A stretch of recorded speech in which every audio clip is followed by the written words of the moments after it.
Hello friends, स्वागत है आप सभी का अपने यूट्यूब चैनल फ्यूचर पॉइंट में। तो दोस्तों, आज की इस वीडियो में मैं बताने वाला हूं बिहार बोर्ड मैट्रिक परीक्षा 2026 के लिए साइंस का ऐसे क्वेश्चन जो बिहार बोर्ड में बार बार पूछे जाते हैं। तो इस वीडियो को शुरू से अंत तक देखिएगा, इस वीडियो को कहीं से स्किप मत कीजिएगा। और ये तो दोस्तों, अगर आप इस चैनल पर पहले बार आए हैं, चैनल को सब्सक्राइब कर लीजिएगा और वीडियो अच्छा लगेगा तो इस वीडियो को जरूर लाइक कीजिएगा। तो चलिए स्टार्ट करते हैं आज का वीडियो। तो दोस्तों, यहाँ पे आपका पहला क्वेश्चन है, किसे चाकू से काटा जा सकता है। आपका क्वेश्चन है, किसे चाकू से काटा जा सकता है। तो याद रखिएगा, लिथियम और सोडियम को चाकू से काटा जा सकता है, वो भी आसानी से। यहाँ पे आपका सी ऑप्शन राइट आंसर होगा, तो इसको आप याद रखिएगा। चलिए आगे चलते हैं अगला प्रश्न को। तो दोस्तों, यहाँ पे आपका अगला प्रश्न है, अवतल दर्पण में कैसा प्रतिबिंब बनता है। ये बताइए, आपका क्वेश्चन है, अवतल दर्पण में कैसा प्रतिबिंब बनता है। याद रखिएगा, बड़ा और छोटा बनता है। कैसा बनता है, तो बड़ा और छोटा बनता है। यहाँ पे आपका ई ऑप्शन राइट आंसर होगा। आगे चलते हैं अगला प्रश्न को। तो दोस्तों, यहाँ पे आपका अगला प्रश्न है, फ्लोएम किसके लिए उत्तरदायी होता है। आपका क्वेश्चन है, फ्लोएम किसके लिए उत्तरदायी होता है। तो याद रखिएगा, भोजन का परिवहन के लिए उत्तरदायी होता है। किसके लिए उत्तरदायी होता है, तो भोजन का परिवहन के लिए उत्तरदायी होता है। यहाँ पे आपका बी ऑप्शन राइट आंसर होगा। आगे बढ़ते हैं अगला प्रश्न की ओर। तो दोस्तों, यहाँ पे आपका एक क्वेश्चन थोड़ा बड़ा है, तो इसको मैं छोटा करता हूँ। तो दोस्तों, यहाँ पे आपका चौथा नंबर क्वेश्चन है, किसी बिंदु से आपका क्वेश्चन है, किसी बिंदु से चलने वाली प्रकाश की किरणें दर्पण से प्रवर्तन के बाद जिस बिंदु पर मिलती है उसे क्या कहते हैं। आपका क्वेश्चन है, किसी बिंदु से चलने वाली प्रकाश की किरणें दर्पण से प्रवर्तन के बाद जिस बिंदु पर मिलती है उसे क्या कहते हैं। बताइए कमेंट करके, जिस बिंदु पर मिलती है उसे क्या कहते हैं। तो याद रखिएगा, उसे क्या कहते हैं, तो यहाँ पे आपका वास्तविक प्रतिबिंब होगा। यहाँ पे आपका वास्तविक प्रतिबिंब, ये ऑप्शन राइट आंसर होगा। आगे बढ़ते हैं अगला प्रश्न की ओर।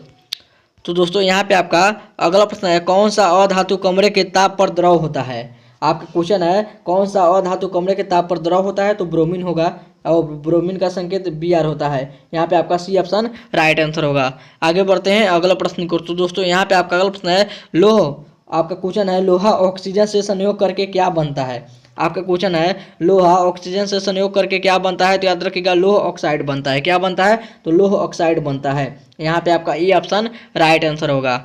आगे चलते हैं अगला प्रश्न को। तो दोस्तों, यहाँ पे आपका अगला प्रश्न है, गुणसूत्र कहाँ पाए जाते हैं।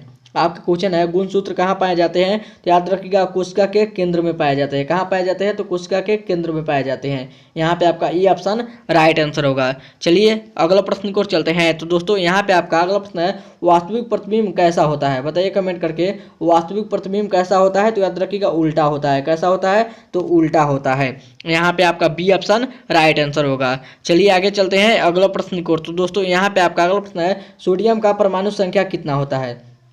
आपका क्वेश्चन है, सोडियम का परमाणु संख्या कितना होता है। तो याद रखिएगा, 11 होता है। कितना होता है, तो 11 होता है। यहाँ पे आपका ई ऑप्शन राइट आंसर होगा। चलिए आगे चलते हैं अगला प्रश्न को। तो दोस्तों, यहाँ पे आपका अगला प्रश्न है, पेड़ पौधे श्वसन में कौन सा गैस उपयोग करते हैं। आपका क्वेश्चन है, पेड़ पौधे श्वसन में कौन सा गैस उपयोग करते हैं। तो याद रखिएगा, ऑक्सीजन उपयोग करते हैं। क्या, कौन सा गैस उपयोग करते हैं, तो ऑक्सीजन गैस उपयोग करते हैं। याद रखिएगा। आगे चलते हैं अगला प्रश्न को। तो दोस्तों, यहाँ पे आपका अगला प्रश्न है, काल्पनिक प्रतिबिंब कैसा होता है। आपका क्वेश्चन है, काल्पनिक प्रतिबिंब कैसा होता है। तो याद रखिएगा, सीधा होता है। कैसा होता है, तो सीधा होता है। याद रखिएगा। आगे चलते हैं अगला प्रश्न को। तो दोस्तों, यहाँ पे आपका अगला प्रश्न है, उत्तल दर्पण की फोकस दूरी कैसी होती है। आपका क्वेश्चन है, उत्तल दर्पण की फोकस दूरी कैसी होती है। तो याद रखिएगा, धनात्मक होती है। कैसी होती है, तो धनात्मक होती है। यहाँ पे आपका ई ऑप्शन राइट आंसर होगा। आगे चलते हैं अगला प्रश्न को। तो दोस्तों, यहाँ पे आपका अगला प्रश्न है, अवतल दर्पण की फोकस दूरी कैसी होती है। बताइए कमेंट करके, अवतल दर्पण की फोकस दूरी कैसी होती है। तो याद रखिएगा, ऋणात्मक होती है। कैसी होती है, तो ऋणात्मक होती है। यहाँ पे आपका बी ऑप्शन राइट आंसर होगा। आगे चलते हैं अगला प्रश्न को। तो दोस्तों, यहाँ पे आपका अगला प्रश्न है, अम्ल स्वाद में कैसा होता है। आपका क्वेश्चन है, अम्ल स्वाद में कैसा होता है। तो याद रखिएगा, खट्टा होता है। कैसा होता है, तो खट्टा होता है। यहाँ पे आपका ई ऑप्शन राइट आंसर होगा। चलिए आगे चलते हैं अगला प्रश्न को। तो दोस्तों, यहाँ पे आपका अगला प्रश्न है, क्षार स्वाद में कैसा होता है। आपका क्वेश्चन है, क्षार स्वाद में कैसा होता है। तो याद रखिएगा, कड़वा होता है। कैसा होता है, तो कड़वा होता है। यहाँ पे आपका डी ऑप्शन राइट आंसर होगा। चलिए अगला प्रश्न को चलते हैं। तो दोस्तों, यहाँ पे आपका अगला प्रश्न है, किस दर्पण में बड़ा प्रतिबिंब बनता है। आपसे क्वेश्चन है कि इस दर्पण में बड़ा प्रतिबिंब बनता है, बताइए कमेंट करके किस दर्पण में बड़ा प्रतिबिंब बनता है। तो याद रखिएगा किस दर्पण में बनता है, तो अवतल दर्पण में बड़ा प्रतिबिंब बनता है। यहाँ पे आपका सी ऑप्शन राइट आंसर होगा। चलिए आगे चलते हैं अगला प्रश्न की ओर। तो दोस्तों यहाँ पे आपका अगला प्रश्न है, लिटमस पत्र किससे प्राप्त होता है। आपका क्वेश्चन है लिटमस पत्र किससे प्राप्त होता है। तो याद रखिएगा लाइकेन से प्राप्त होता है। किससे प्राप्त होता है, तो लाइकेन से प्राप्त होता है। याद रखिएगा ये भी क्वेश्चन बहुत ज़्यादा इंपॉर्टेंट है बोर्ड एग्जाम 2026 के लिए। आगे चलते हैं अगला प्रश्न की ओर। तो दोस्तों यहाँ पे आपका अगला प्रश्न है, पीएच स्केल पर कितनी संख्या अंकित होती है। आपका क्वेश्चन है पीएच स्केल पर कितनी संख्या अंकित होती है। तो याद रखिएगा 0 से 14 संख्या अंकित होती है। कितनी संख्या अंकित होती है, तो 0 से 14 तक ले अंकित होती है पीएच स्केल पर, याद रखिएगा। आगे चलते हैं अगला प्रश्न की ओर। तो दोस्तों यहाँ पे आपका अगला प्रश्न है, पीएच स्केल पर अगर किसी विलियन का मान 0 से 7 के बीच हो तो वो क्या होगा।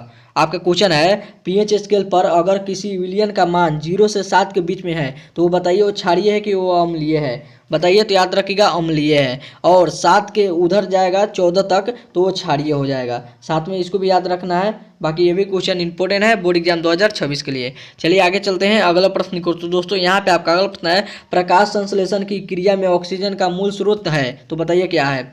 आपका क्वेश्चन है प्रकाश संश्लेषण की क्रिया में ऑक्सीजन का मूल स्रोत है, तो याद रखिएगा क्या है, तो जल है। यहाँ पे आपका ये ऑप्शन राइट आंसर होगा।